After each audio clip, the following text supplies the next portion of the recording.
My search led me to the study of the spiritual forces with which all of us are blessed. And it was in this field that I came upon a clue which has enabled me to help millions of people to find their earthly destinies. I want to describe my discovery in the simplest terms possible, because it will reveal to you why it is true that whatever the mind can conceive and believe, the mind can achieve, regardless of how many times you may have failed in the past or how lofty your aims and hopes may be. I caught my first fleeting glimpse of the profound law which provides the means by which we may choose our own purpose in life and attain it, while I was being coached by Andrew Carnegie during the organization of the Science of Success philosophy. I had just finished telling Mr. Carnegie that I feared he had chosen the wrong person to give the world the first practical philosophy of personal success because of my youth, my lack of education, and my lack of finances. Well, at this point, Mr. Carnegie delivered a lecture that I shall never forget, because it changed my entire life and paved the way for my helping to change the lives of millions of people, some of them not yet born. Let me call your attention to a great power which is under your control, said Mr. Carnegie, a power which is greater than poverty, greater than the lack of education, greater than all of your fears and superstitions combined. It is the power to take possession of your own mind and direct it to whatever ends you may desire. This profound power, Mr. Carnegie continued, is the gift of the Creator, and it must have been considered the greatest of all of his gifts to man, because it is the only thing over which man has the complete and unchallengeable right of control and direction.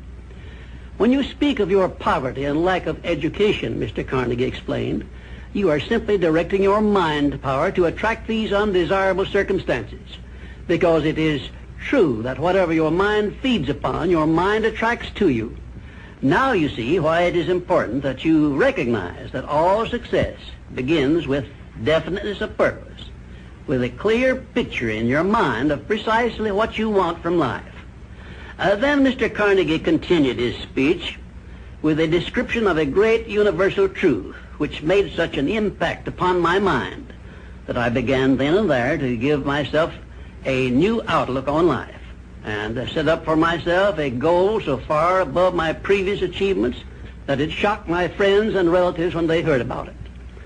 Everyone, said Mr. Carnegie, comes to the earth plane blessed with the privilege of controlling his mind power and directing it to whatever ends he may choose.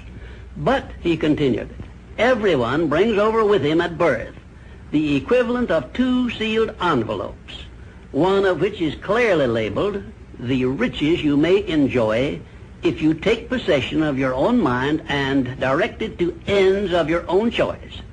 And the other is labeled, the penalties you must pay if you neglect to take possession of your mind and direct it. And now let me reveal to you, said Mr. Carnegie, the contents of those 2 sealed envelopes. In the one labeled riches is this list of blessings. 1, sound health. 2, peace of mind. 3, a labor of love of your own choice. 4, freedom from fear and worry. 5, a positive mental attitude. 6, material riches of your own choice and quantity. In the sealed envelope labeled penalties, Mr. Carnegie continued, is this list of the prices one must pay for neglecting to take possession of his own mind.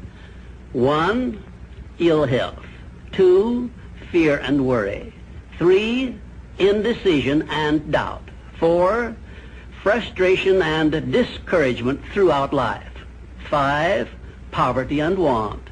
6, and a whole flock of evils consisting of envy, greed, jealousy, anger, hatred, and superstition. Now, my mission in life is to help you and everyone who needs my help to open up and use the contents of the sealed envelope labeled riches. And the starting point from which you must take off if you wish to write your own ticket from here on out for the remainder of your life, I will describe for you in these simple instructions. 1, procure a neat pocket-sized a notebook, or something on the order of this one here, loose leaf affair. And on page 1, write down a clear description of your major desire in life, the one circumstance or position or thing which you will be willing to accept as your idea of success. And remember before you begin writing that your only limitations are those which you set up in your own mind or permit others to set up for you.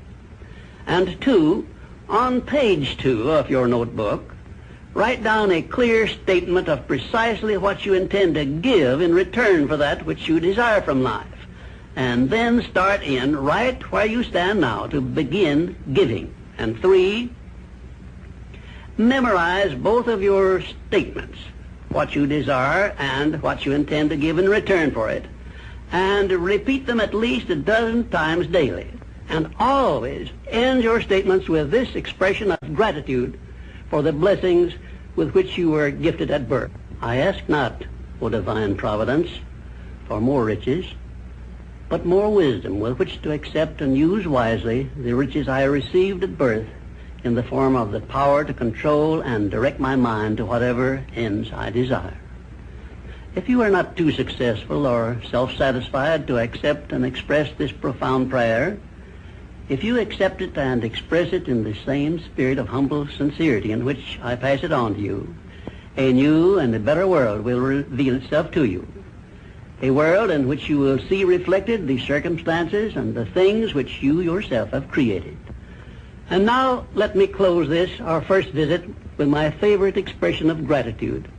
O divine providence, I ask not for more riches, but more wisdom with which to make wiser use of the riches you gave me at birth, consisting in the power to control and direct my own mind to whatever ends I desire.